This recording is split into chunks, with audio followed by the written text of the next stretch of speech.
Welcome to Moonwalk Podcast Show.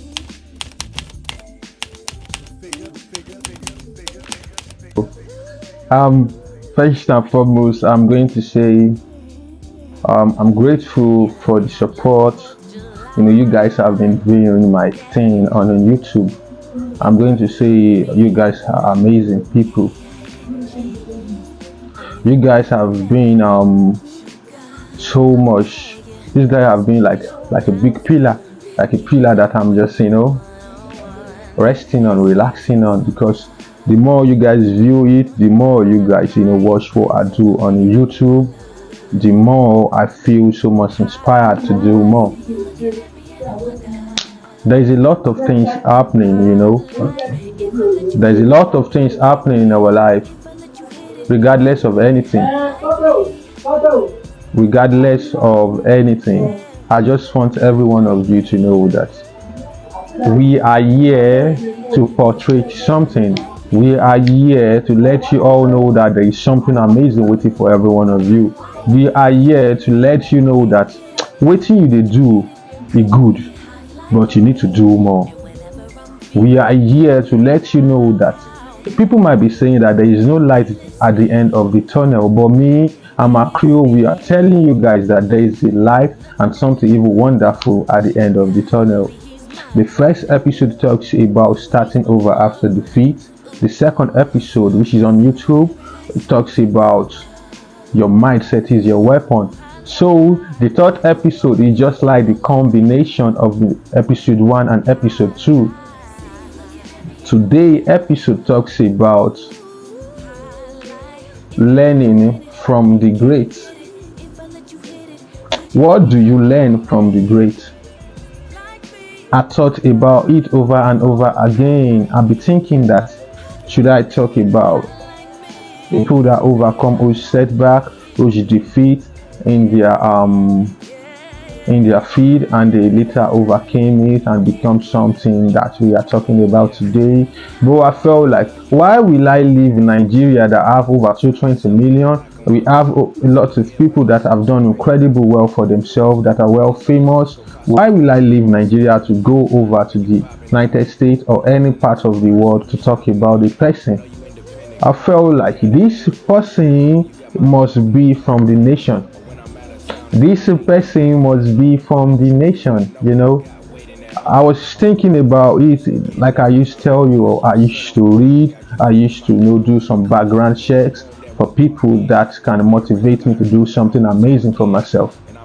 And this person that came into my mind when I was having this discussion with my inner self and my co-content researcher was this man. Let me just give you an hint. This man started Zen Coal, Oil and Petroleum in 2003. This petroleum is mainly based on diesel. This man is a philanthropist. When I say someone is a philanthropist, he's a philanthropist. And this man, one of his kids is a DJ in Nigeria. How? I just want to give you a hint. Who is this man I'm talking about? Who is this man I'm talking about? This man that I'm talking about is Mr. Femi Otedola. In 2003, he established a oil and petroleum company, a oil and petroleum limited, that mainly based on diesel. Okay, you fit start up something without you having a good strategy, and if you don't have a good strategy, you are going to go back to the grass, But this is not about Mr. Femi Otedola. From 2003 to 2005, I want to state out facts how this man makes something that was nothing, makes it to the top. From 2003 to 2005, he was one of the biggest supplier of diesel in the whole country. From 2003 to 2005, the Zanco have one of the largest fuel storage which have 147,000 2003 to 2006. Because of this kind of mindset, yes. As a big man, as a genius, you need to know that you need to invest. What I mean by invest, you need to invest in something very crucial, something that is going to bring more money for you. You need to take some risk. From 2003 to 2006, Zanko Limited Oil, Zanko Oil and Petroleum as one of the largest fuel depots in Africa as a whole, make one person have one of the largest fuel depot in the whole Africa. The capacity of this fuel depot we're talking about is over 147k metric tons. If you know what it really means, it's something so big. How did he strategize his business plan to make him a billionaire in 2000s? There is something in the market, demand and supply. There are some people that really needed something, and there are some people that really needed something. Mr. Femi Otedola knew about it. There are some people that really needed something, but they can survive even though they don't get it. But there are some people that they really needed it, and they can't survive without getting it. Mr. Femi Otedola was able to know his direct client, his direct consumer, his direct demand. Okay, these are the people I need to focus on. He focused on telecommunication, he focused on manufacturing, and he also focused on bank. These three sectors can do without electricity. And why was it dominating them? Because the electricity wasn't stable.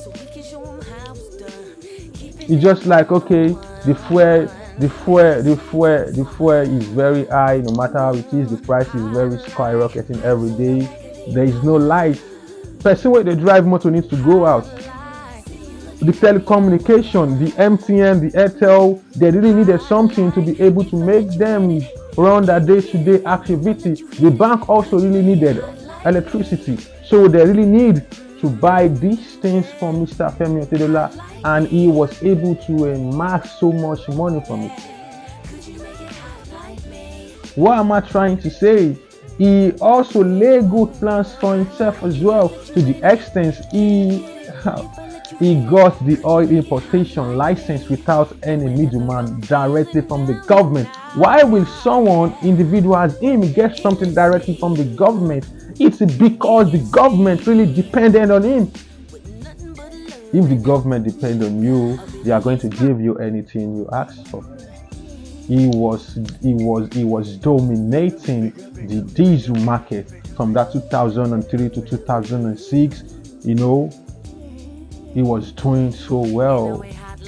Everything was going on fine for him. All his plan was going on fine for him. He was investing, and he also invested in a power supply as well.